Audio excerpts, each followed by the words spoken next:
Assalamualaikum warahmatullahi wabarakatuh. Salam dan bahagia. Perkenalkan, nama saya Lia Ristanti, NIM 2018-017-099. Sebelum memulai presentasi, saya ingin mengucapkan terima kasih kepada Bapak D. Arsoyanto SEMSI selaku dosen pembimbing 1 dan Ibu Teguh Erawati SEMSC AKSIE ACPS selaku dosen pembimbing 2. Di sini saya akan memaparkan hasil penelitian saya dengan judul Corporate Social Responsibility, Capital Intensity, Kualitas Audit, dan Penghindaran Pajak, Kepemilikan Institusional sebagai Variabel Moderasi. Yang pertama yakni latar belakang. Fokus penelitian ini mengenai penghindaran pajak yang dilakukan oleh perusahaan sehingga merugikan negara.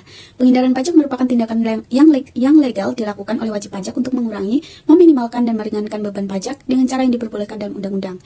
Direktur Eksekutif Pratama Creston Tax Research Institute mengemukakan bahwa banyak perusahaan melakukan praktik penghindaran pajak.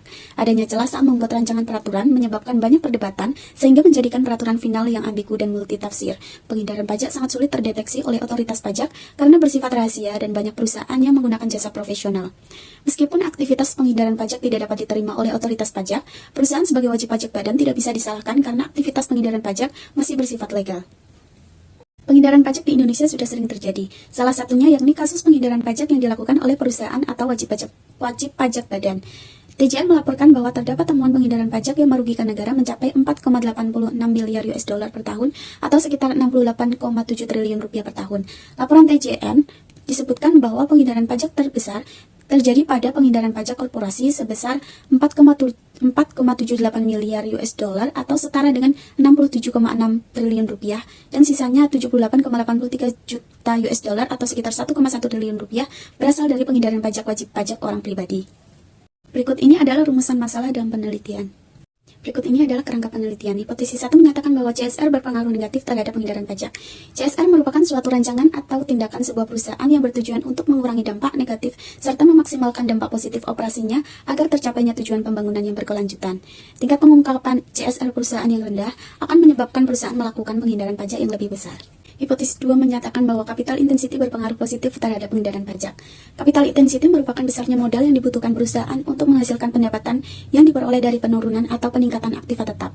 Perusahaan yang berinvestasi dalam wujud aset tetap dapat menjadikan biaya depresiasi sebagai biaya yang dapat dikurangkan sehingga dapat mengurangi beban pajak yang seharusnya dibayarkan. Jadi, semakin tinggi capital intensity, maka akan semakin tinggi pula tingkat penghindaran pajak. Hipotesis 3 menyatakan bahwa kualitas audit berpengaruh positif terhadap penghindaran pajak. Kualitas audit merupakan kemampuan auditor untuk mendeteksi dan menemukan kesalahan material atau pelanggaran dalam sistem akuntansi maupun laporan keuangan yang disajikan. KAP The Big Four memiliki kualitas informasi yang baik dan dapat dipercaya sehingga terhindar dari kemungkinan penghindaran pajak. Berbeda dengan KAP Non-Big Four yang dinilai lebih mudah diajak bekerja sama untuk melakukan penghindaran pajak.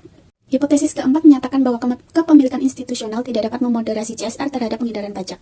Dalam teori agensi, diperlukan pihak ketiga untuk meminimalkan konflik yang terjadi. Kepemilikan institusional dimasukkan sebagai pihak ketiga untuk meminimalisir penyalahgunaan pengungkapan CSR yang dapat memicu tindakan penghindaran pajak.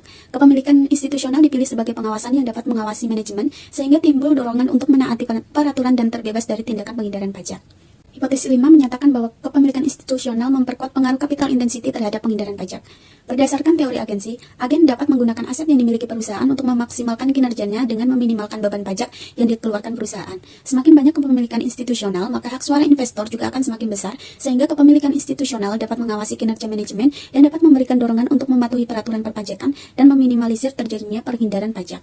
Hipotesis 6 menyatakan bahwa kepemilikan institusional memperkuat pengaruh kualitas audit terhadap penghindaran pajak. Pengawasan kepemilikan institusional yang efektif akan mempengaruhi integritas laporan keuangan sehingga akan mengurangi tingkat penghindaran pajak.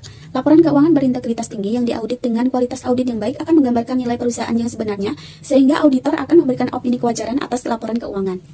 Yang selanjutnya yaitu metode penelitian. Yang pertama, sampel penelitian, yakni menggunakan perusahaan manufaktur yang terdaftar di BEI selama 5 tahun berturut-turut.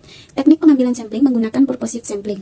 Analisis data yang terdiri dari uji statistik, uji asumsi klasik, uji analisis regresi linear berganda, kemudian variabel yang dibutuhkan ada variabel independen yakni CSR, capital intensity dan kualitas audit, kemudian variabel independen yakni penghindaran pajak, dan variabel moderasinya adalah kepemilikan institusional.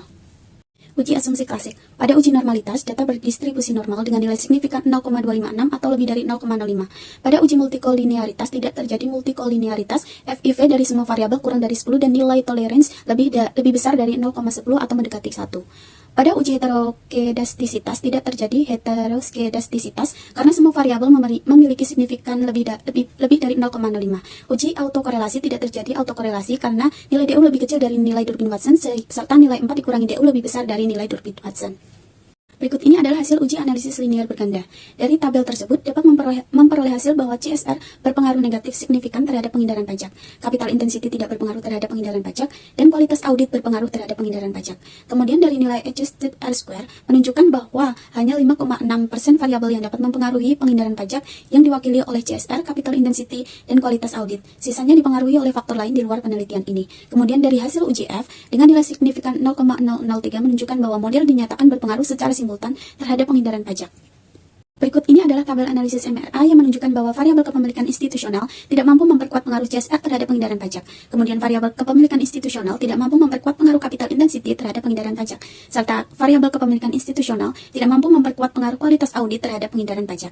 Yang terakhir kesimpulan, variabel CSR memiliki pengaruh negatif terhadap penghindaran pajak, maka hipotesis 1 diterima. Variabel capital intensity memiliki pengaruh negatif terhadap penghindaran pajak, sehingga hipotesis 2 ditolak.